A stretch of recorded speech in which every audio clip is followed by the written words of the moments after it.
Back to my YouTube channel. ನಾವಿವತ್ತು ಕ್ವಿಕ್ಕಾಗಿ ಒಂದು ಪನ್ನೀರ್ ಸ್ಯಾಂಡ್ವಿಚ್ ರೆಸಿಪಿ ಹೇಗೆ ಮಾಡೋದು ಅಂತ ನೋಡ್ಕೊಳ್ಳೋಣ. ಕ್ವಿಕ್ಕಾಗಿ ಅದಕ್ಕೆ ಬೇಕಾಗಿರೋ ಇಂಗ್ರೀಡಿಯೆಂಟ್ಸ್ನ ಕೂಡ ನೋಡ್ಕೊಂಡು ಬಿಡೋಣ.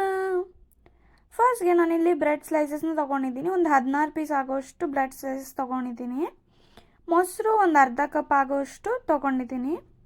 ಹಾಗೆ ಅರಿಶಿನ ಪುಡಿ ಒಂದು ಅರ್ಧ ಟೇಬಲ್ ಸ್ಪೂನ್ ಆಗೋಷ್ಟು, ಜೀರಿಗೆ ಪುಡಿ 1 ಟೇಬಲ್ ಸ್ಪೂನ್ ಆಗೋಷ್ಟು, ಹಾಗೆ ಉಪ್ಪು ರುಚಿಗೆ ತಕ್ಕಷ್ಟು ತೊಗೊಂಡಿದ್ದೀನಿ.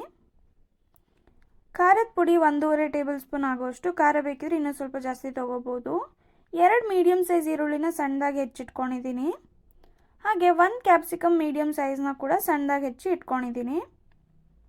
1 ಟೇಬಲ್ ಸ್ಪೂನ್ ಆಗೋಷ್ಟು ಗ್ರೀನ್ ಚಿಲ್ಲಿ ಸಾಸ್, ಹಾಗೆ ಅರ್ಧ ಟೇಬಲ್ ಸ್ಪೂನ್ ಆಗೋಷ್ಟು ಸೋಯಾ ಸಾಸ್, ಒಂದು 200 ಗ್ರಾಮ್ ಆಗೋಷ್ಟು ಪನ್ನೀರ್ನ ಕ್ಯೂಬ್ಸ್ ಆಗಿ ಕಟ್ ಮಾಡಿ ಇಟ್ಕೊಂಡಿದ್ದೀನಿ. ಒಂದು 8 ಚೀಸ್ ಸ್ಲೈಸಸ್ನ ತೊಗೊಂಡಿದ್ದೀನಿ. ಹಾಗೆ ಒಂದು 1/4 ಕಪ್ ಆಗೋಷ್ಟು ಬೆಣ್ಣೆನ ಕೂಡ ತೊಗೊಂಡಿದ್ದೀನಿ. ಇವಾಗ ಹೇಗೆ ಮಾಡೋದು ಅಂತ ನೋಡ್ಕೊಳ್ಳೋಣ. ಫಸ್ಟ್ಗೆ ಒಂದು ಮಿಕ್ಸಿಂಗ್ ಬೌಲ್ನ ತೊಗೊಂಡು ಅದಕ್ಕೆ ಮೊಸರು, ಅರಿಶಿನ ಪುಡಿ, ಜೀರಿಗೆ ಪೌಡರ್, ಎಲ್ಲ ಮಸಾಲನೂ ಒಂದೊಂದಾಗಿ ಹಾಕ್ಕೊಳ್ಳೋಣ. ಖಾರದ ಪುಡಿ, ಇವಾಗ ರುಚಿಗೆ ತಕ್ಕಷ್ಟು ಉಪ್ಪು ಹಾಕ್ಕೊಂಡು ಇದಕ್ಕೆ ಪನ್ನೀರ್ನ ಆ್ಯಡ್ ಮಾಡ್ಕೊಳ್ಳೋಣ. ಇವಾಗ ಪನ್ನೀರ್ ಸ್ವಲ್ಪ ಮ್ಯಾರಿನೇಟ್ ಆಗಕ್ಕೆ ಬಿಡಬೇಕು. ಇವಾಗ ಪನ್ನೀರ್ ಇದಕ್ಕೆ ಆ್ಯಡ್ ಮಾಡಿಕೊಂಡು ಕ್ಲೀನಾಗಿ ಒಂದು ಸತಿ ಎಲ್ಲ ಮಿಕ್ಸ್ ಮಾಡ್ಕೊಂಬಿಡೋಣ. ಆ ಮಸಾಲೆ ಎಲ್ಲ ಚೆನ್ನಾಗಿ ಕೋಟ್ ಆಗಬೇಕು ಪನ್ನೀರ್ಗೆ, ಆ ಥರ ಮಿಕ್ಸ್ ಮಾಡ್ಕೊಂಬಿಡೋಣ. ನೋಡಿ, ಈ ಥರ ಆಗಬೇಕು. ಈ ಥರ ಆದಮೇಲೆ ಒಂದು 10 ರಿಂದ 15 ನಿಮಿಷ ಮ್ಯಾರಿನೇಟ್ ಆಗಕ್ಕೆ ಬಿಟ್ಟರೆ ಸಾಕಾಗುತ್ತೆ. ಇವಾಗ ಒಂದು ಪ್ಯಾನ್ ಇಟ್ಕೊಳ್ಳಿ. ಅದಕ್ಕೊಂದು 3 ಟೇಬಲ್ ಸ್ಪೂನ್ ಆಗೋಷ್ಟು ಅಡುಗೆ ಎಣ್ಣೆನ ಹಾಕ್ಕೋತಾ ಇದ್ದೀನಿ. ಎಣ್ಣೆ ಕಾದ ನಂತರ ಈರುಳ್ಳಿ ಹಾಕ್ಕೋತಾ ಇದ್ದೀನಿ. ಫಸ್ಟ್ಗೆ ಈರುಳ್ಳಿ ಹಾಕ್ಕೊಂಡು ಈ ಥರ ಸ್ವಲ್ಪ ಕೈ ಆಡಿಸ್ಕೋತಾ ಇದ್ದೀನಿ. ಈರುಳ್ಳಿ ಸ್ವಲ್ಪ ಕಂದು ಬಣ್ಣ ಅಂದರೆ ಗೋಲ್ಡನ್ ಬ್ರೌನ್ ಕಲರ್ ಆಗಬೇಕಾಗುತ್ತೆ. ನೋಡಿ, ಈ ಅದಕ್ಕೆ ಬಂದರೆ ಸಾಕಾಗುತ್ತೆ. ಇವಾಗ ನಾನು ಇದಕ್ಕೆ ಕ್ಯಾಪ್ಸಿಕಮ್ನ ಆ್ಯಡ್ ಮಾಡ್ಕೋತಾ ಇದ್ದೀನಿ. ಆ್ಯಡ್ ಮಾಡ್ಕೊಂಡು 1 ನಿಮಿಷ ಆಗೋವರೆಗೂ ಈ ಥರ ಫ್ರೈ ಮಾಡ್ಕೋತಾ ಇದ್ದೀನಿ, ಕೈ ಆಡಿಸ್ಕೊಂಡು ಸ್ಪೂನಿಂದ. ಇದಾದಮೇಲೆ ನಾನು ಸೋಯಾ ಸಾಸ್ನ ಹಾಕೋತಾ ಇದ್ದೀನಿ. ಒಂದು ಅರ್ಧ ಟೇಬಲ್ ಸ್ಪೂನ್ ಆಗೋಷ್ಟು ಸೋಯಾ ಸಾಸ್ ಹಾಕ್ಕೊಂಡು ಒಂದ್ಸತಿ ಈ ಥರ ಕೈ ಆಡಿಸ್ಕೊಂಡು ಬಿಡೋಣ. ಅದಾದಮೇಲೆ ಗ್ರೀನ್ ಚಿಲ್ಲಿ ಸಾಸ್ನ 1 ಟೇಬಲ್ ಸ್ಪೂನ್ ಆಗೋಷ್ಟು ಹಾಕೋತಾ ಇದ್ದೀನಿ. ಖಾರಕ್ಕೆ ಖಾರದ ಪುಡಿ ಜೊತೆಗೆ ಇದನ್ನು ಹಾಕೋತಾ ಇದ್ದೀನಿ, ನಾನು ಎಕ್ಸ್ಟ್ರಾ ಸ್ಪೈಸಿ ಇರಲಿ ಅಂತ. ಸ್ಯಾಂಡ್ವಿಚ್ಚು ಹಾಕ್ಕೊಂಡು ಈ ಥರ ಒಂದ್ಸತಿ ಕೈ ಆಡಿಸ್ಕೊಂಡು ಬಿಡೋಣ.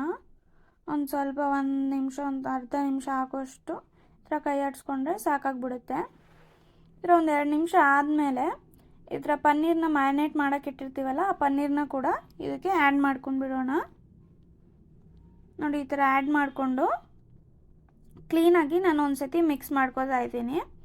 ಅದು ಎಲ್ಲಿವರೆಗೂ ಕುಕ್ ಮಾಡಬೇಕಾಗುತ್ತೆ ಅಂದರೆ ಇದೆಲ್ಲ ಮಿಕ್ಸ್ ಆಗಿ ಸ್ವಲ್ಪ ನೀರು ಬಿಡೋಕ್ಕೆ ಸ್ಟಾರ್ಟ್ ಆಗುತ್ತೆ. ಪನ್ನೀರು ಮೊಸರೆಲ್ಲ ಹಾಕಿರ್ತೀವಲ್ಲ, ಹಾಗಾಗಿ ಸ್ವಲ್ಪ ನೀರು ಬಿಡೋಕ್ಕೆ ಸ್ಟಾರ್ಟ್ ಆಗುತ್ತೆ. ಅದು ಸ್ವಲ್ಪ ಬೆಂದರೂ ಸಾಕು ಸ್ಟಫಿಂಗು.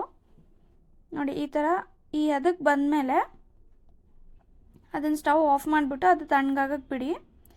ಇವಾಗ ಬ್ರೆಡ್ ಸ್ಲೈಸ್ನ ತೊಗೊಂಡು ಒಂದು ಸೈಡ್ಗೆ ಟೊಮೆಟೊ ಕೆಚಪ್ನ ತೊಗೊಂಡು ಈ ಥರ ಹಾಕೋತಾ ಇದ್ದೀನಿ. ಈ ಥರ ಹಾಕ್ಕೊಂಡು ಇದಕ್ಕೆ ಸ್ಟಫಿಂಗ್ ಪ್ರಿಪೇರ್ ಮಾಡ್ಕೊಂಡಿರ್ತೀವಲ್ಲ ಪನ್ನೀರ್ದು, ಅದನ್ನು ಹಾಕ್ಕೊಂಡು ಬಿಡೋಣ. ನೋಡಿ, ಈ ಥರ ಮಧ್ಯಕ್ಕೆ ಹಾಕ್ಕೊಂಡ್ರೆ ಸಾಕಾಗುತ್ತೆ. ನಿಮ್ಗೆ ಎಷ್ಟು ಬೇಕೋ ಅಷ್ಟು ಹಾಕ್ಕೊಳ್ಳಿ. ಜಾಸ್ತಿ ಬೇಕಂದರೆ ಸ್ವಲ್ಪ ಜಾಸ್ತಿನೇ ಹಾಕ್ಕೋಬೋದು. ಇವಾಗ ಒಂದು ಅರ್ಧ ಸ್ಲೈಸ್ ಚೀಸ್ನ ಯೂಸ್ ಮಾಡ್ತಾಯಿದ್ದೀನಿ ನಾನಿಲ್ಲಿ. ನೀವು 1 ಸ್ಲೈಸ್ ಬೇಕಾದರೆ ಯೂಸ್ ಮಾಡ್ಕೋಬೋದು, ನಿಮಗೆ ಜಾಸ್ತಿ ಚೀಸಿ ಬೇಕು ಅಂದರೆ. ನಾನಿಲ್ಲಿ ಸ್ವಲ್ಪನೇ ಇರಲಿ ಅಂತ ಈ ಥರ ಯೂಸ್ ಮಾಡ್ಕೋತಾ ಇದ್ದೀನಿ.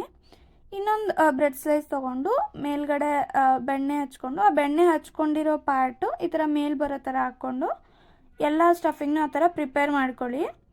ಅದಾದಮೇಲೆ ಈ ಥರ ಸ್ಯಾಂಡ್ವಿಚ್ ಮೇಕರ್ ತೊಗೊಂಡು ಅದನ್ನೊಂದು 2 ನಿಮಿಷ ಪ್ರೀ ಹೀಟ್ ಆಗೋಕ್ಕೆ ಬಿಡಬೇಕು. ಅದಾದಮೇಲೆ ಈ ಥರ ಪ್ರಿಪೇರ್ ಮಾಡ್ಕೊಂಡಿರ್ತೀವಲ್ಲ ಸ್ಯಾಂಡ್ವಿಚ್ಚು, ಅದನ್ನು ಈ ಥರ ಇಟ್ಬಿಟ್ಟು ಇದನ್ನು ಕ್ಲೋಸ್ ಮಾಡಿಕೊಂಡು ಒಂದು 2 ಮಿನಿಟ್ಸ್ ಆಗೋವರೆಗೂ ನಾವು ಕುಕ್ ಮಾಡ್ಕೋಬೇಕಾಗುತ್ತೆ.